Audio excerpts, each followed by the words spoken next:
Oke, misal kita punya sebuah soal. Di sini ada F1, F2, dan F3 yang masing-masing besarnya diketahui. F1 9 Newton, F2 15 Newton, F3 10 Newton. Sudutnya kalau F1 ini membentuk sudut 0, F2 membentuk sudut 53 terhadap sumbu X negatif. Ini sumbu X, ini sumbu Y, ini sumbu X positif, sebelah sana berarti X negatif 53. Dan F3-nya membentuk sudut 37 derajat terhadap sumbu X positif ke bawah. Sebenarnya yang namanya sudut atau arah dari vektor itu patokannya adalah sumbu X positif. Jadi sebenarnya nih, kita sebut F1 ini sudutnya 0 karena dia sejajar. Ya, theta 1 ini sebenarnya 0 derajat. Theta 2 sebenarnya ngitung theta 2 itu dari sini sampai sini. Dari sumbu X positif lalu berputar melawan jarum jam, melawan arah jarum jam. Berarti ini kalau kita hitung sebenarnya arahnya si F2 adalah 90 ditambah 90 kurangi 53, 37 ya. Theta 2-nya ini sebenarnya 90 ditambah 37, yaitu 127 derajat. Ini arah sebenarnya. Sedangkan F3 berarti dari sumbu X positif muter sampai sini. Berapa ini berarti? 180, 270 tambah 53. Atau theta 3-nya ini seputaran dikurangi 37 ya. 360 derajat dikurangi 37. Sama dengan, nah berapa itu? 300 sekian. Itu arah yang sebenarnya. Nanti kalau kamu ditanya arah, gitu. Tapi kita selama ini kan taunya cuma sin kostan sudut 0 sampai 90 kan, nggak sampai 100, 200, apalagi 300-an. Nah, maka untuk menentukan jumlahan vektor yang sudutnya di macam-macam ke sana, kita buat penyederhanaan. Saya tambahi sedikit trik dulu ya untuk sudut yang tidak 0 sampai 90, tapi 180 dan lain sebagainya. Kita bahas di bawah. Kita punya trik untuk menentukan sin, cos maupun tan sudut yang ratusan atau lebih dari 90 derajat. Kita kenal ada diagram kartesius dan kita kenal ada 4 area yang kita sebut sebagai kuadran. Area ini namanya kuadran ya. Area yang pertama di sumbu X positif ini namanya kuadran 1. Lalu muter ke kiri berlawanan dengan arah jarum jam, ini namanya kuadran 2. Turun ke bawah muter namanya kuadran 3. Dan yang terakhir adalah kuadran 4. Nah, di kuadran 1 ini terletak sudut 0 sampai 90 derajat. Kemudian di kuadran 2 ini letak sudut-sudut antara 90 sampai 180 derajat. Dan sampai di kuadran 3 ini adalah sudut sampai 270 derajat. Dan kembali ke sumbu X, ini namanya satu putaran atau 360 derajat. Nah, mungkin pertanyaannya begini. Berapakah sin 120 misal? Sin 120 itu yang mana 120? Berarti ada di sini ya.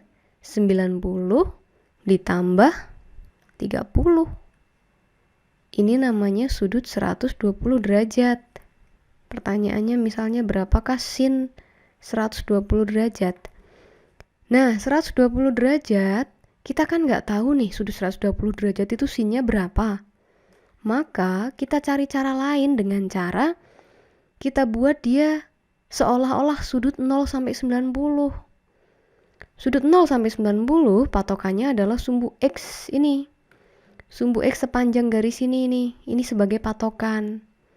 Jadi kalau 120 kok sudutnya ke sini, aduh ini kok jauh dari X, kita deketin ke X. Jadi sudutnya dia kita buat jadi sudut yang ini. Yang nempel di sumbu X ini. Berapakah ini? Ini tadi 30 derajat ya. Karena 30 tambah 90 biar jadi 120. Maka sudut ini adalah 90 dikurangi 30 yaitu 60. Sehingga sin 120 itu sama dengan sin 60. Sin 60 itu setengah akar 3. Nah, tapi sin kostan untuk sudut yang ratusan kadang-kadang ada yang bernilai min, kadang-kadang ada yang bernilai plus.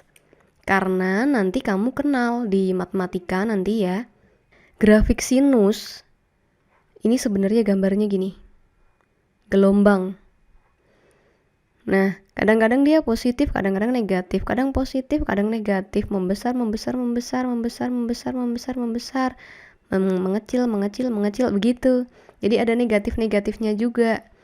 Sehingga ada sedikit catatan agar kamu tahu di mana sin yang positif, di mana sin yang negatif. Kita buat singkatan semua sindikat tangannya kosong. Semua sindikat tangannya kosong. Ini kata kuncinya. Di kuadran 1 semuanya positif. Berarti sinnya positif, cosnya positif, tannya juga positif. Kayak tabel kemarin kita, itu kan positif semua ya. Dari 0, setengah akar 1, setengah akar 2, semua positif. Karena dari 0 sampai 90. Lalu di kuadran 2 yang positif adalah sindikat atau sinnya yang positif. Sinnya positif, yang lainnya negatif. Cosnya negatif, tannya negatif. Sedangkan di kuadran 3, tannya yang positif, sinnya negatif, cosnya negatif, tannya positif. Di kuadran 4, cosnya yang positif, maka sinnya negatif, cosnya positif, tannya negatif. Ini catatannya. Moga-moga kamu nggak pusing ya. Ya pusing dikit-dikit lah. Tapi moga-moga nanti dengan kita sering ketemu, kamu akan klik, paham, dan bisa menggunakannya. Sehingga tadi kita kembali ke pertanyaan kita, sin 120 sama dengan sin 60, setengah akar 3, positif apa negatif? Kita lihat. 120 itu ada di kuadran 2, di sini. Kuadran 2, sinnya positif apa negatif? Oh, sindikat positif. Berarti ini yo nilainya positif. Begitu. Ada gambaran? Kita lanjutkan ke soal kita ya.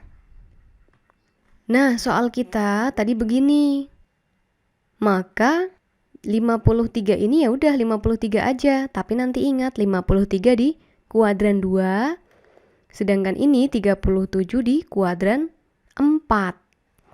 Kita cari F1X, F1Y, F2X, F2Y, F3X, F3Y, lalu X dijumlahkan, Y dijumlahkan, begitu kan? Nah, karena ini agak panjang, lebih enak kalau saya buat tabel aja. Jadi nanti jumlahnya enak. Kita susun datanya, yaitu nomor ada 3, 1, 2, dan 3. Ini F-nya yang kita butuhkan dalam Newton. Kemudian kita data sudutnya. Kemudian kita cari Fx-nya dan Fy-nya. Fx, kamu ingat Fx ya? Fx itu rumusnya adalah F cos theta X cos, sedangkan Fy F sin theta Y sin, dan X cos. Diingat-ingat, F-nya tadi kita punya 3, yaitu F1 sebesar 9 Newton, sudutnya 0 derajat tadi. F2-nya 15 Newton, sudutnya 53 derajat, dan F3 10 Newton, sudutnya 37 derajat. Maka kita tentukan F1X-nya, F1Y-nya, F2-nya juga F2X dan F2Y, F3-nya juga F3X dan F3Y. Nah, sekarang mari kita data satu persatu. F1X berarti F1 cos sudutnya. F1 nilainya 9. Cos sudutnya adalah 0 derajat. Maka 9 kali cos 0 berapa? Tik, tik, tik, iya 1. Maka 9 kali 1, 9 Newton. Sekarang sinnya. F sin berarti F-nya 9, sin sudutnya 0. 9 kali sin 0. Sin 0 adalah 0, maka F1Y-nya adalah 0.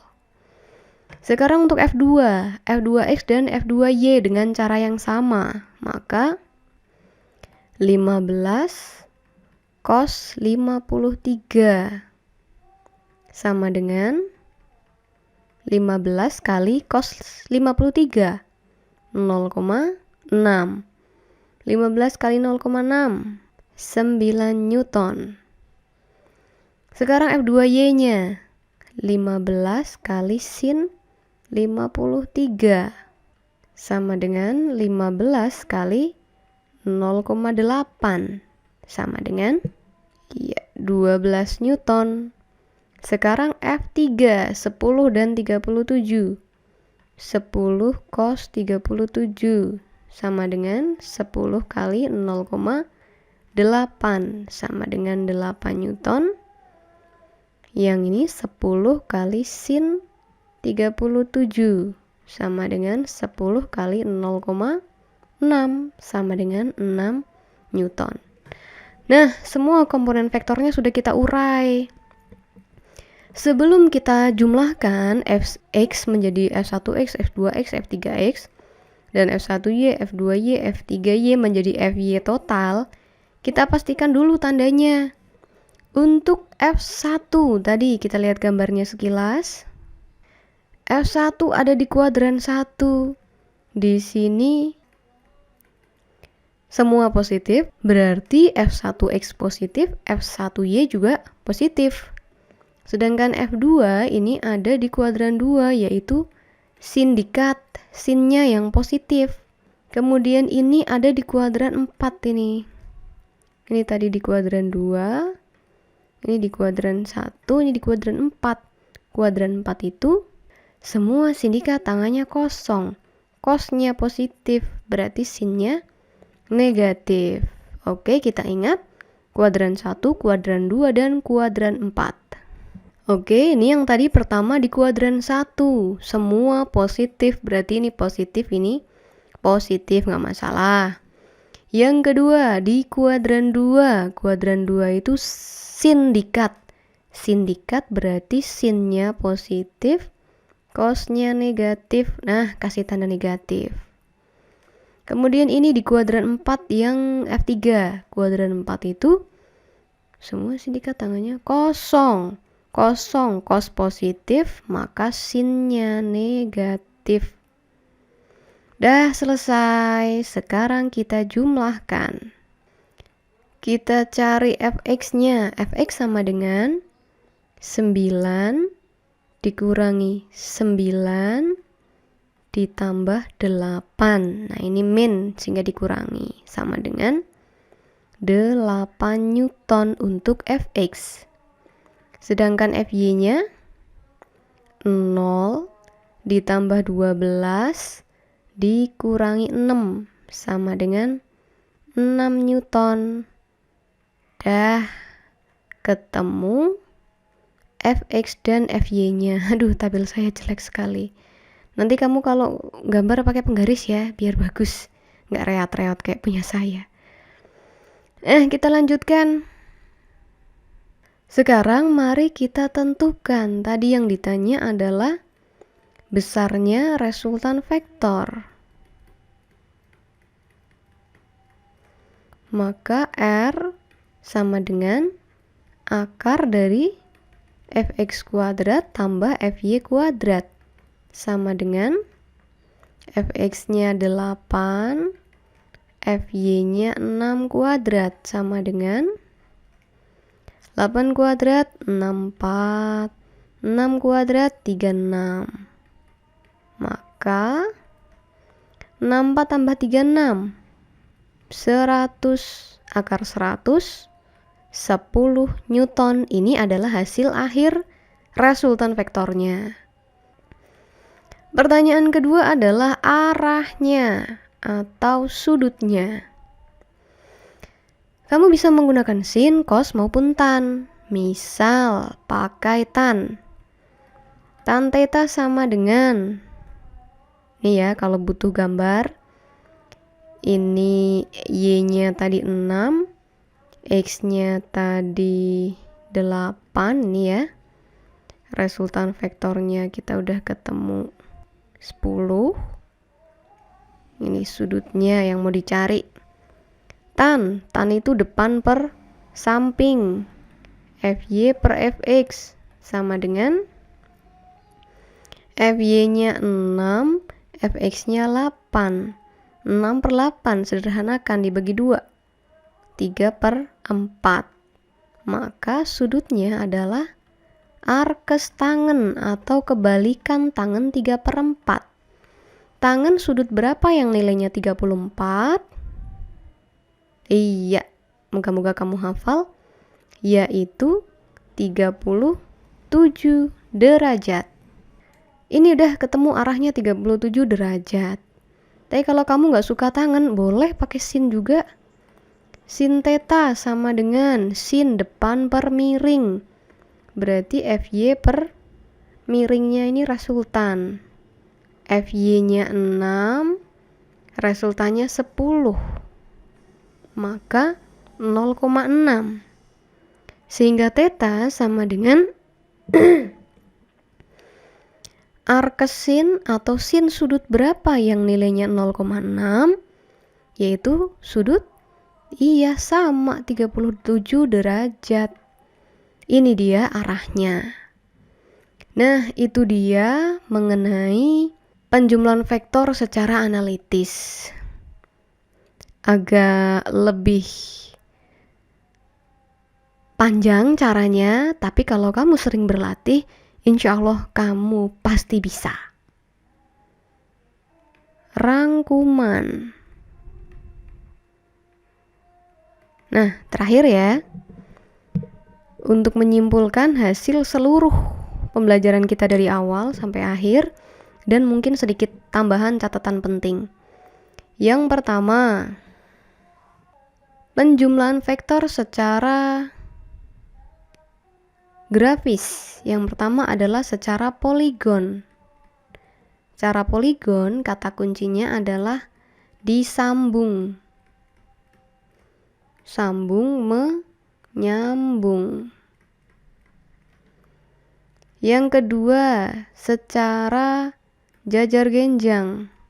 Ini kata kuncinya adalah ekornya disatukan.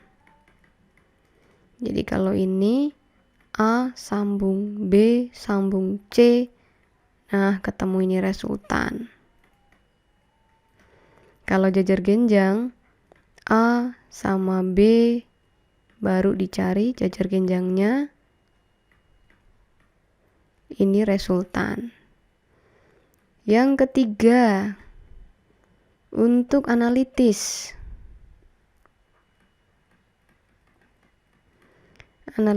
Maka urai vektornya menjadi fx dan fy.